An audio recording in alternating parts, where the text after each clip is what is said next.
next speaker is Rod Taylor of the Christian Heritage Party.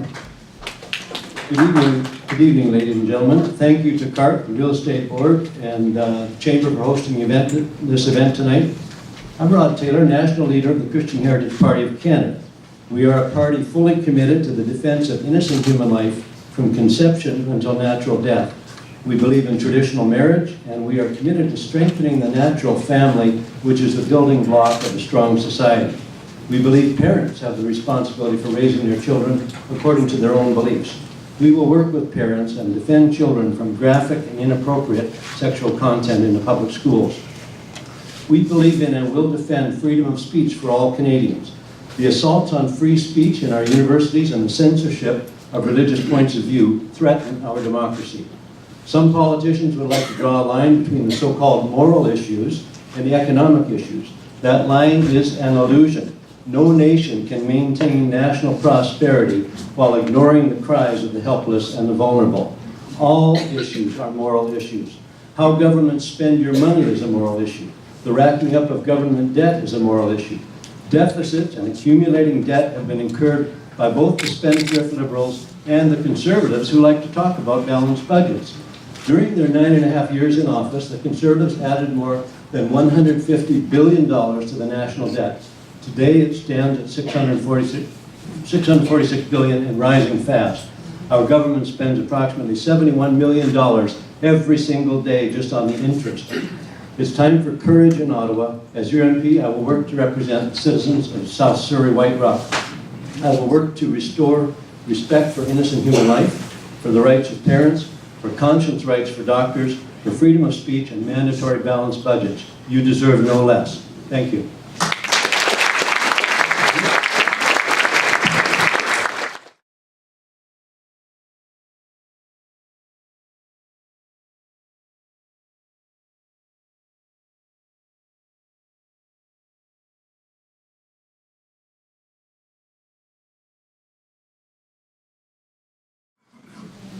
Just want to make the point that homelessness is not the same as houselessness. One of the factors creating homelessness in our society is a sense of social isolation. It's people being cut off from even their own families and not having a place to call home because it takes more than 4 walls and a roof to make a home. We need to do something to create a sense of purpose and belonging with those who are currently living on the streets. Just putting a roof over the head is not enough.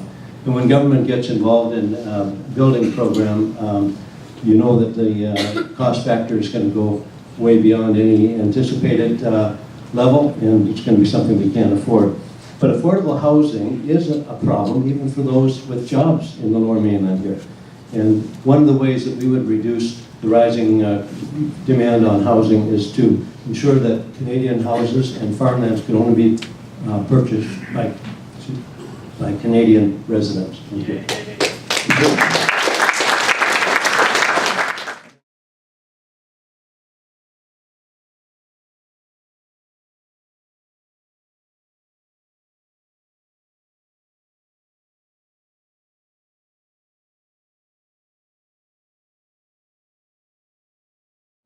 Rod? Yeah, I'd just say yes, we would support it, but there should be a maximum percentage of the RSP that you could take out so that you couldn't drain your whole account.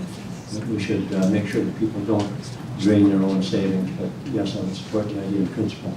Okay.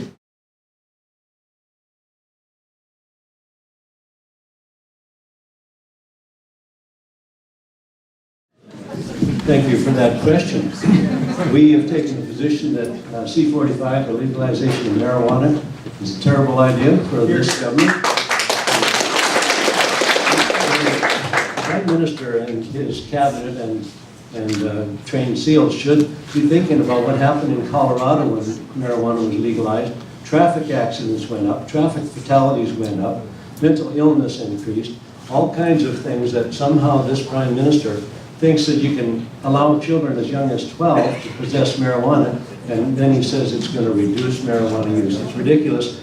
You have to wonder what he's been smoking. So we vote.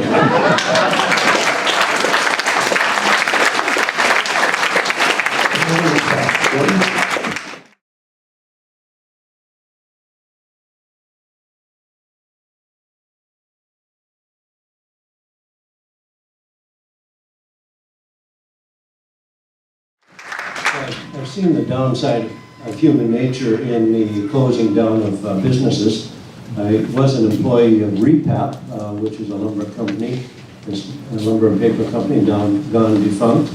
And when it closed down, the employees didn't get their severance, but the person who owned the company was able to extract their protected investments. And certainly people have put 14 years into it, and it was painful to see that severance not available to those who really had invested a lot of blood, sweat, and tears in the organization. I think we need to protect workers when a company closes down prior to the owners at the top who seem to be able to protect their assets.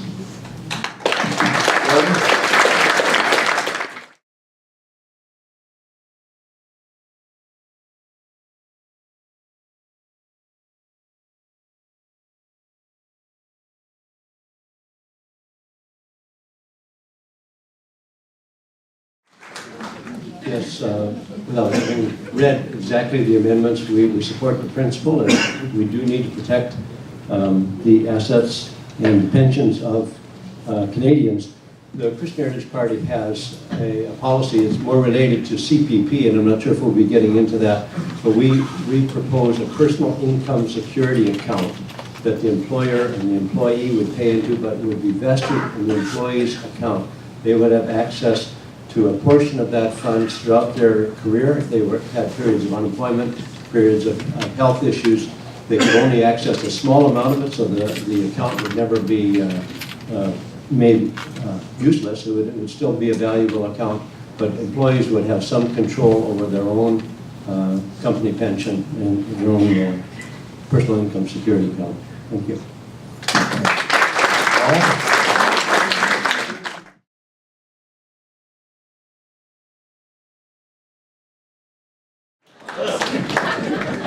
I certainly would agree that we do need a ministry to help seniors deal with the issues that go along with age.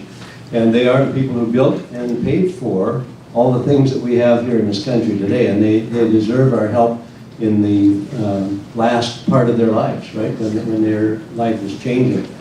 I need to point out that one of the reasons for our demographic imbalance, why we don't have enough young people in the workforce to help cover the costs of seniors in their aging years, is because we've been killing 100,000 babies every year through abortion.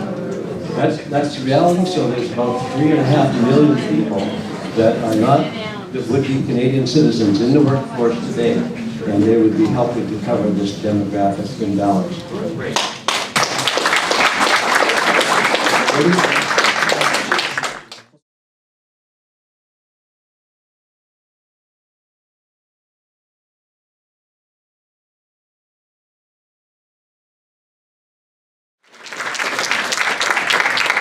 The Christian Heritage Party supports legal immigration and properly vetted refugees.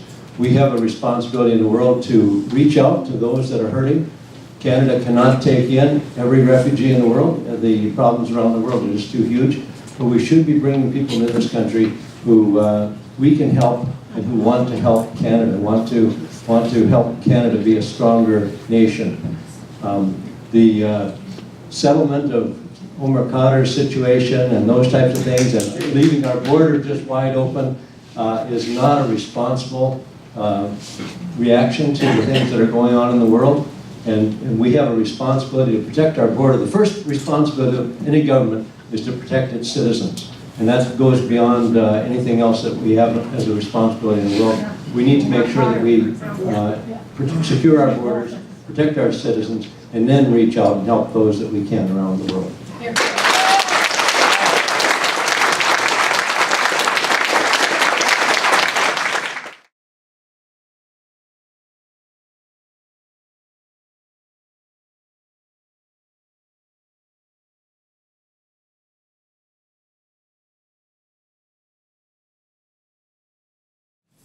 Yeah, certainly, not only autism, but every kind of a disabling condition that parents have to deal with their children and others that come on in midlife. Every Canadian deserves compassionate care, proper treatment, research into the issues that are going on. I think the pharmaceutical companies need to be held accountable for things that they may be contributing to in one way or another. And there needs to be adequate research into the causes and treatment of autism and every other situation. Right now, the Liberal government apparently is not responding very well to those who are still suffering from thalidomide, another outcome of terrible pharmaceutical experimentation on people many years ago. And anyone who is in that situation, for whatever cause, it's not the parents' fault. Parents are doing the best they can. They need the government to step in and help with medical treatment and care.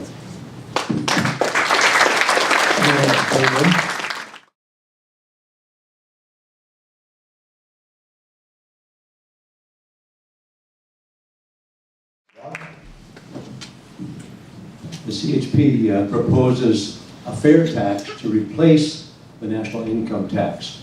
We would eliminate entirely the income tax and replace it with a sales tax on everything. Obviously, it would have to be larger than the GST is today. But we think it's wrong to take the money that you've worked hard for, and the harder you work, the more the government takes, and even the percentage of your income is taken at a greater rate. We think that you should be able to keep what you have, that you could invest it, save it, spend it however you want.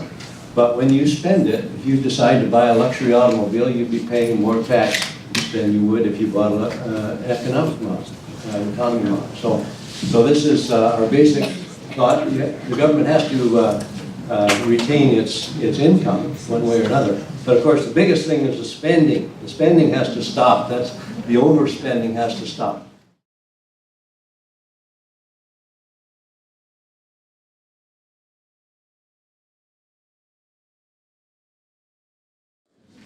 Well, again, our proposal would put a straight across one rate tax on all purchases. That would include businesses for individuals, and there would be, of course, a carryover as it is with the GST, so that there would be a recovery in that. But it would eliminate the whole process of the income tax. In terms of the relative value of a big company, a small company, mom and pop business, and so on, like we believe in basically, if we were going to continue with the income tax, we believe in a flat tax, that there should be one level. It shouldn't, the harder you work, you should pay a higher percentage of your money out.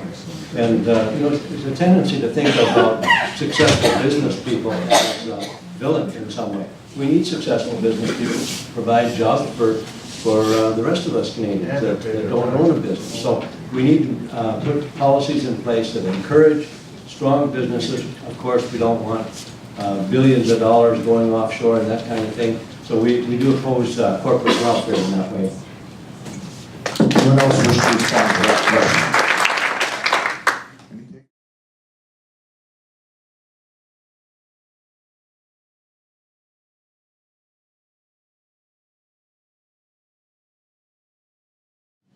Our environment is very important. We've been put on a planet. We're privileged to be 93 million miles away from the sun on the right angle to keep water that we can drink. All the wonderful things that God has created for us here. And we do have a responsibility as stewards to look after this planet. And it's a privilege and a responsibility we need to take seriously. We still have, in this province, raw sewage going into the ocean. I mean, I don't know how that can even be reconciled as something that needs to be discussed. That just should be fixed right now.